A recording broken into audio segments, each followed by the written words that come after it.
Assalamualaikum dan selamat sejahtera kepada Puan Azlina binti Ahmad. Hari ini kami akan membentangkan tentang keselamatan ergonomik di tempat kerja. Pertama sekali, nama saya ialah Iskandar Arifin bin Muhammad Yunus dari kelas DKM 1A. Nombor matrik saya ialah 23 DKM 21 F1020. Seterusnya kita pergi kepada pembentang kedua. Hello, Assalamualaikum. Nama saya Muhammad Fakri Imam bin Othman. Saya daripada kelas DKM 1A, nombor matrik 23 DKM 21 F1023. Seterusnya pergi ke pembentang yang ketiga. Assalamualaikum. Nama saya Syed Fazil Syam bin Syed Ali dari kelas DKM 1A dan nombor matrik saya ialah 23 DKM 21 F1011. Seterusnya kita pas kepada pembentang terakhir. Assalamualaikum, nama saya Syahab Han bin Ahmad. Saya daripada kelas DKM 1A dan nombor matrik saya 23 DKM 21 F1028.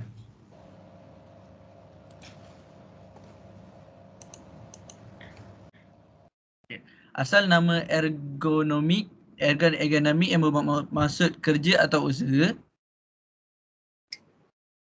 Nomos yang membawa masuk peraturan. Amalannya, prinsip sains yang digunakan untuk meminimumkan tekanan fizikal yang berkaitan dengan tempat kerja.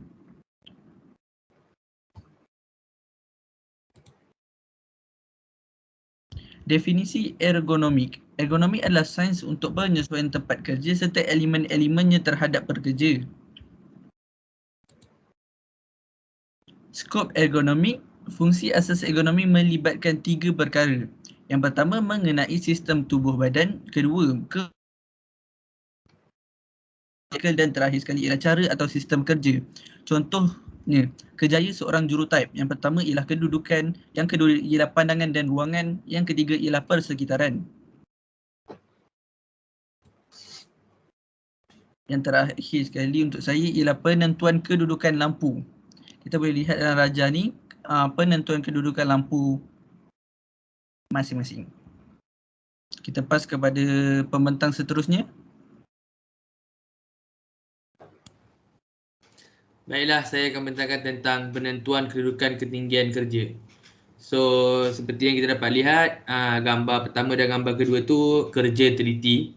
Gambar ketiga menunjukkan kerja ringan dan gambar keempat menunjukkan kerja berat.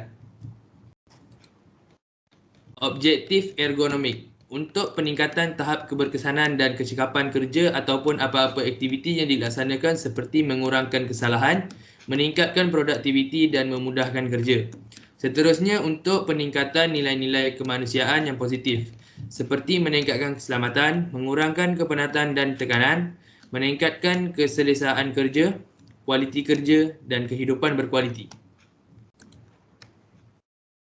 Faktor ergonomik.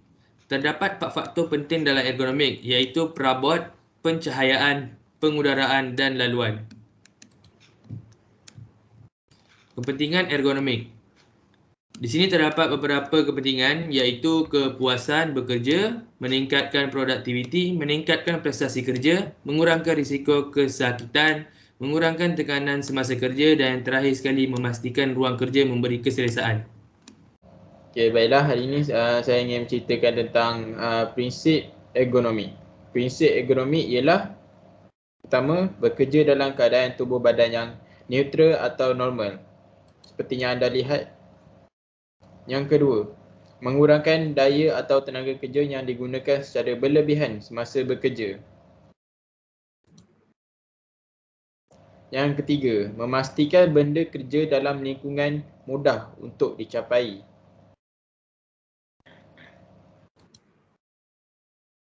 Dan yang terakhir, bekerja pada ketinggian yang sesuai. Seterusnya, terus kepada pembentang yang terakhir. Saya akan membentangkan tentang akibat tidak mengamalkan prinsip ergonomik. Pertama sekali, kita akan mendapat sakit pada bahu. Yang kedua, sakit pada tangan dan pergelangan lengan. Yang ketiga, berasa cepat letih. Seterusnya ialah risiko jika faktor ergonomik tidak dimasukkan di tempat kerja. Faktor risiko ini sama ada secara bersendirian atau gabungan.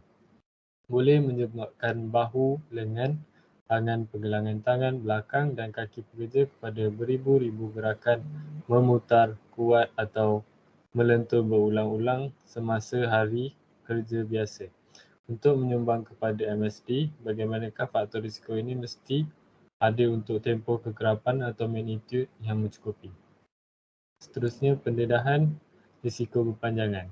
MSD berkaitan kerja berlaku apabila keupayaan fizikal pekerja tidak sepadan dengan keperluan fizikal pekerjaan.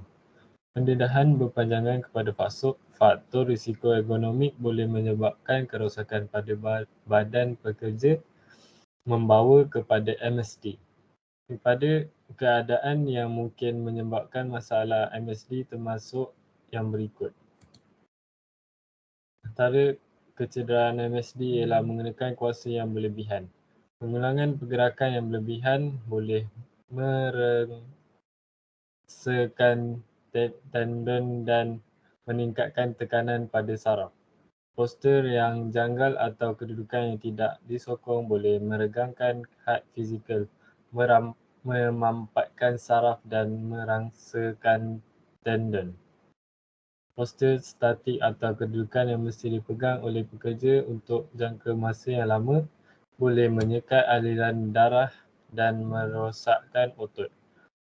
Pergerakan seperti peningkatan kelajuan atau pecutan apabila membengkok dan berpusing boleh meningkatkan jumlah daya yang dikenakan kepada badan.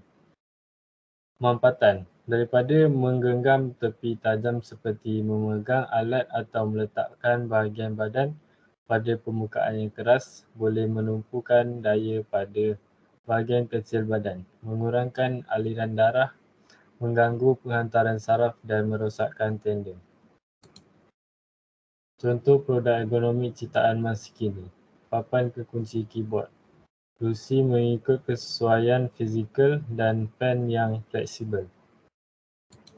Itu saja setakat ini. Terima kasih Puan Nur Azlina binti Ahmad. Itu saja daripada kami. Sekian, terima kasih.